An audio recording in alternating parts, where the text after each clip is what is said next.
സുന്ദരമായ കാഴ്ചകൾ മാത്രമല്ലല്ലോ നമുക്ക് ചുറ്റുമുള്ളത്.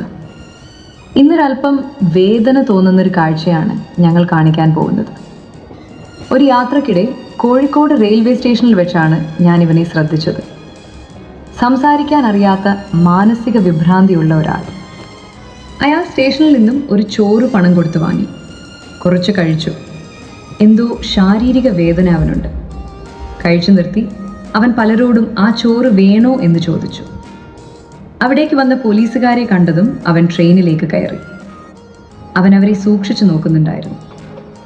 ട്രെയിൻ പോകവേ വേറെ ഒരു പോലീസുകാരനോടും അവൻ്റെ ഭാഷയിൽ യാത്ര പറഞ്ഞു.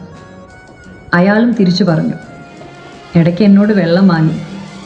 പെയിൻ കില്ലർ ആണെന്ന് തോന്നുന്ന ഒരു ഗുളിക കഴിച്ചു. അവനെ ശ്രദ്ധിക്കുന്നവരോടൊക്കെ എന്തൊക്കെയോ പറയുന്നുണ്ടായിരുന്നു. ഒടുക്കം തൃശ്ശൂർ സ്റ്റേഷനിൽ ഇറങ്ങി ആൾക്കൂട്ടത്തിലേക്ക് മറഞ്ഞു. എവിടെയോ ഒരു അച്ഛനും അമ്മയും കാത്തിരിക്കുന്നുണ്ടാവും.